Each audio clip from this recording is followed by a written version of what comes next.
देखो, आपको सिलेबस सभी को पता है कि सीबीटी 2 का सिलेबस क्या होने वाला है। सीबीटी 2 में कुल मिला के हमें जो क्वेश्चन देखने को मिलेंगे वो 35 क्वेश्चन देखने को मिलेंगे एनटीपीसी सीबीटी 2 मैथ्स में।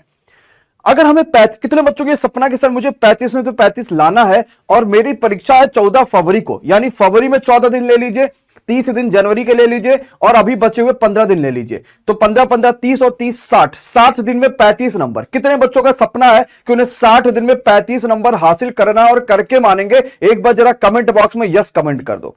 क्या 35 नंबर लाने का सपना है आपका और 35 ला सकते हो? अब बात करते हैं कि मैं आपको 35 कैसे दिला सकता हूं। देखो, मैंने जब सीजल 2017 पहली बार दिया तो मैथ में से 50 में 50, 2019 दूसरी बार दिया फिर मैथ में फुल नंबर। तो मुझे लगता है मुझे वो सारी चीजें पता है ना जो मैं आपको बता सकता हूं और आप आराम से फुल नंबर स्कोर कर सकते हो बिना किसी परेशानी, बिना किसी प्रॉब्लम के, और आराम से कर भी लोगे जबरदस्त तरीके से। लेकिन क्या किसी भी पेपर में 35 नंबर या फुल नंबर लाना इतना आसान होता कि कोई भी उठा और कोई भी कह दिया भैया फुल नंबर ले आओ? नहीं, इतना आसान नहीं होता। उसके लिए जरूरत पड़ती है एनालिसिस की। एनालिसिस क्या है, अब इस बात को समझिएगा।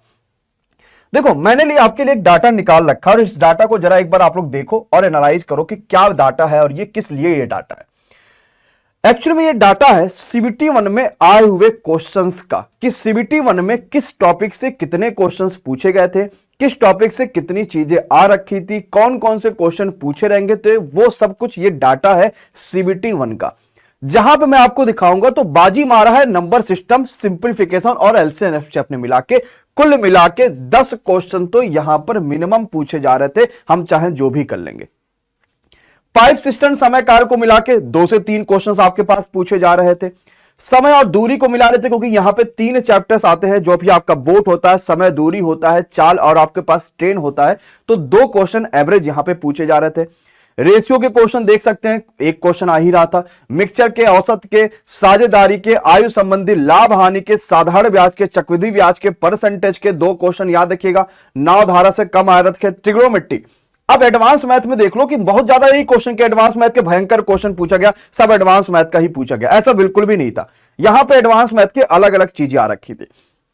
तो अगर मैं जानता हूं ओवरऑल पूरा मैथ का, पहला देखता हूं सीबीटी 1 में कि पूरा मैथ क्या आ रहा था ओवरऑल, तो जो आपका मॉडरेट लेवल था ना वो 40 से 50% आ रखा था ओवरऑल में।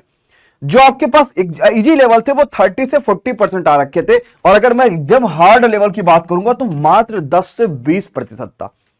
अब मुझे एक चीज बताना सभी बच्चा ध्यान से, कि अगर आपने मॉडरेट और इजी में समय बचा लिया तभी तो आप ये हार्ड वाले क्वेश्चन पे समय दे पाओगे। भाई टॉपर कैसे बनोगे ये चीज बताओ।